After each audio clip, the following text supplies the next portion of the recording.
Hello guys, welcome to the Bigg Boss review show. അതെ guys, നമ്മൾ ഈ ആഴ്ച കുറേ നാളത്തെ ശേഷമാണ് നമ്മൾ ഈ ആഴ്ച വരുന്നത്. അപ്പോൾ നമ്മൾ ഈ ആഴ്ച മെയിൻലി പറയാൻ പോകുന്നത് ഈ ആഴ്ച എവിക്ഷൻ ഡീറ്റെയിൽസ്, ബാക്കി ഇന്ന് നടന്ന കാര്യങ്ങളൊക്കെയാണ്. അപ്പോൾ നമ്മൾ നേരിട്ട് എവിക്ഷൻ ഡീറ്റെയിൽസിലേക്ക് നോക്കി. ഒന്നാം സ്ഥാനം അനീഷ്. തുടർച്ചയായിട്ട് ഈ വീക്ക് ഫുൾ തന്നെ ഒന്നാം സ്ഥാനം അനീഷിൻ്റെ കയ്യിലായിരുന്നു. അനീഷ് അത് ഭദ്രമായിട്ട് തന്നെ സൂക്ഷിച്ച് വെച്ചിട്ടുണ്ട്. ബിഗ് ബോസ് അകത്താണെങ്കിലും പുറത്താണെങ്കിലും അനീഷിൻ്റെ പെർഫോമൻസ് അതിഗംഭീരമായിട്ട് പോകുന്നു. അതുപോലെ തന്നെ പുതിയ കോംബോ പാർട്ട്ണറായി അനിമോളുണ്ടത് അനീഷിൻ്റെ കൂടെ. അതുപോലെ തന്നെ അനിമോൾ രണ്ടാം സ്ഥാനത്ത് തന്നെയാണ്. എതിരാളികളൊന്നുമില്ലാതെ ഇവർ രണ്ടുപേരും കുതിച്ച് ഉയർന്നുകൊണ്ടിരിക്കുകയാണ്. അതുപോലെ തന്നെ അനിമോളുടെ പറ്റാഗേൾസ് അടിച്ചു പിരിഞ്ഞതായിട്ട് നിങ്ങളെല്ലാവരും അറിഞ്ഞു കാണുമല്ലോ. അപ്പോൾ അതിനെപ്പറ്റി നമ്മൾ ഇച്ചിരി കഴിഞ്ഞ് ഡിസ്കസ് ചെയ്യുന്നുണ്ട്. അപ്പം മൂന്നാം സ്ഥാനത്തേക്ക് വരുമ്പോൾ ഷാനവാസാണ്. ഷാനവാസിൻ്റെ മൂന്നാം സ്ഥാനം ഷാനവാസും അതിഭദ്രമായിട്ട് തന്നെ സൂക്ഷിച്ച് വെച്ചിട്ടുണ്ട്. ഓൾമോസ്റ്റ് കഴിഞ്ഞ ദിവസത്തെ ഇഷ്യൂസിനൊക്കെ ശേഷം ഷാനവാസ് ഒന്ന് ആക്റ്റീവാണ് വീടിനുള്ളിൽ. അതുപോലെ തന്നെ അത്യാവശ്യം ടാസ്കുകളെല്ലാം തന്നെ ഷാനവാസ് ചെയ്യുന്നുണ്ട്. ദാറ്റ്സ് ഇംപ്രസിങ്. പിന്നെ അത്യാവശ്യം എല്ലാം നല്ല പെർഫോമൻസ് ഉണ്ട്. നാലാം സ്ഥാനം ആദിലയാണ്. ആദില ഇത് കാര്യമായിട്ട് എന്തെങ്കിലും ഹൗസ് ചെയ്യുന്നുണ്ടെന്ന് ചോദിച്ചിട്ടുണ്ടെങ്കിൽ എനിക്കറിയത്തില്ല. ബട്ട് അതിലേക്ക് നാലാം സ്ഥാനമുണ്ട്. മിക്കവാറും നൂറയുടെ വോട്ടും കൂടെ അതിലേക്ക് കിട്ടുന്നുണ്ട്. അതാണ് അവർക്ക് രണ്ടുപേർക്ക് ഈ ആഴ്ചകളിൽ വലിയ വലിയ വോട്ടുകളിൽ നമ്മൾ കാണുന്നത്. അടുത്ത വീക്ക് അറിയാം ഇവരുടെ മേസിക്കുള്ള വോട്ടുകളിൽ കറക്റ്റ് ചെയ്ത് നമുക്ക് കറക്റ്റ് അടുത്ത വീക്ക് അറിയാൻ പറ്റും. പിന്നെ അഞ്ചാം സ്ഥാനം അക്ബറാണ്. അക്ബർ ക്ലാസിക് പെർഫോമൻസ് ആയിരുന്നു. ടാസ്കിനകത്ത് അതിഗംഭീരമായിട്ട് തന്നെ അക്ബറാണ് പെർഫോം ചെയ്തത്. My personal opinion was Akbar was deserving the 3.5 lakhs. നൂറ് അത് ഒട്ടും ഡിസർവ് ചെയ്യുന്നില്ല. ഗെയിമിൻ്റെ ഫുൾ അക്ബറായിരുന്നു. ഗെയിമിൻ്റെ പ്ലാൻ ക്രിയേറ്റ് ചെയ്തത് അക്ബർ, ഗെയിം കളിച്ചത് അക്ബർ, ഗെയിമിനകത്തെ ഫുൾ മൂവ്മെൻറ്റ്സ് അക്ബറിൻ്റെ ആയിരുന്നു.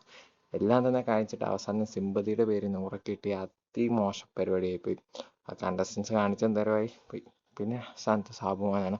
സാബുമാൻ ബിഗ് ബോസ് വന്ന പിന്നെ ആദ്യമായിട്ടാണ് ഡേഞ്ചർ സോണിൽ കിടക്കുന്നത്. സാബുമാൻ ആണ് ഡേഞ്ചർ സോണിൽ കിടക്കുന്ന ഒരു വ്യക്തി.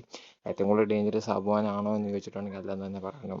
കാരണം നിവിനാണ് അധികം ഡേഞ്ചറായിട്ട് കിടക്കുന്നത്. സാബുവിന് അത്യാവശ്യം നല്ല പെർഫോമൻസ് ആണ് വീട്ടിൽ കാഴ്ചവെക്കുന്നത്. പിന്നെ നെവിൻ ആക്ച്വലി ഏറ്റവും ഡേഞ്ചർ സോണിലാണ്. ഈ വീക്ക് ചിലപ്പോൾ നെവിൻ പോയേക്കാം. ബട്ട് നെവിൻ ആ മണി ബോക്സ് ചാലഞ്ച് വിചാരിച്ച് പഴയതുപോലെ ആണെങ്കിൽ നെവിന് ഇത് അഫക്റ്റ് പോലെ. പക്ഷെ പുതിയതുപോലെ എല്ലാവർക്കും വിൻ ചെയ്യുന്ന അവസ്ഥയിൽ നെവിന് ഏറ്റവും കിട്ടിയ പണി തന്നെയായിപ്പോയി ഇത്. കാരണം ഒന്നും എടുക്കാൻ പറ്റുമോ, 0 rupees. പട്ടാക്കൽസ് അടിച്ച് പിരിഞ്ഞിരിക്കുന്നത്. കഴിഞ്ഞ മുമ്പത്തെ ആഴ്ച അനിമോൾ നൂറ കാണിച്ച എന്തൊക്കെ വൃത്തികേടുകളാണോ അത് തന്നെയാണ് ഇപ്പോൾ അനിമോൾ കാണിച്ചുകൊണ്ടിരിക്കുന്നത്. നൂറ പാത്രം കഴുകാതെ പോകുന്നു, ഇപ്പോൾ അനിമോൾ ചെയ്യുന്നു. എന്നിട്ട് നൂറ കിടന്ന് അനിമോളിനെ കുറ്റം പറയുന്നു. ആക്ച്വലി നൂറ ചെയ്ത് തന്നെയാണ് അനിമോൾ ചെയ്യുന്നുള്ളത്. എന്നിട്ട് നൂറ അനിമോളിനെ എന്താ അർത്ഥത്തിലാണ് കുറ്റപ്പെടുത്തുന്നതെന്ന് മാത്രം എനിക്ക് മനസ്സിലാകുന്നില്ല. ഇവരുടെ ഫൈറ്റ് നോക്കിയാൽ ആദില നൂറയാണ്. ആദില ആൻഡ് അനിമോളാണ് ആദ്യം ഇഷ്യൂ ഉണ്ടായത്.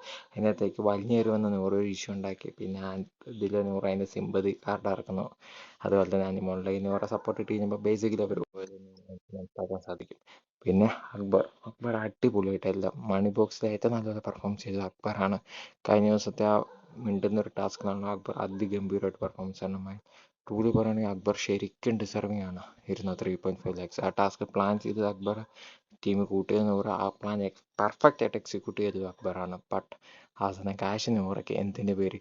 ആ നൂറയ്ക്ക് കാശിൻ്റെ ആവശ്യമുണ്ട്. അധ്വാനിച്ചിൻ്റെ പെൺകുട്ടിയല്ലേ, അതല്ലേ വാങ്ങിയാൽ. പിന്നെ അക്ബർ എന്താ കാശിനെന്താ തേങ്ങ പറിക്കാൻ വേണ്ടിയാണ് ബിഗ് ബോസ് വന്നത്.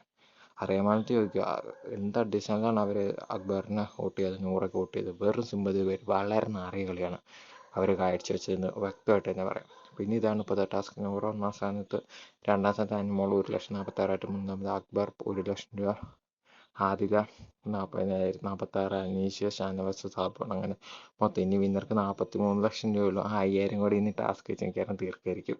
എന്തായാലും അടിപൊളി ടാസ്ക് ആയിരുന്നു. ഒരു ബോക്സ് വെക്കുന്നേക്കാൾ എന്തുകൊണ്ടും ബെറ്റർ ഇത് തന്നെയായിരുന്നു. Because my personally favourite task ആയിരുന്നു. ഇനിയും ബിഗ് ബോസ് ഇത് കൂട്ടി ടാസ്കുകൾ കൊണ്ടുവരുവാണെങ്കിൽ എല്ലാവർക്കും വിൻ ചെയ്യാൻ പറ്റും. അല്ലാതെ മണി ബോക്സ് എടുത്ത് ഞാൻ വീട്ടിൽ പോകാമെന്നുള്ള ആദിലയുടെ പ്ലാൻ അടിക്ക് അണ്ണാക്കി തന്നെ തിരിച്ചടിച്ചു കൊടുത്തു ബിഗ് ബോസ്. That's perfect. അല്ല നൂറയ്ക്ക് അതിനകത്ത് ഫൈനൽ നല്ല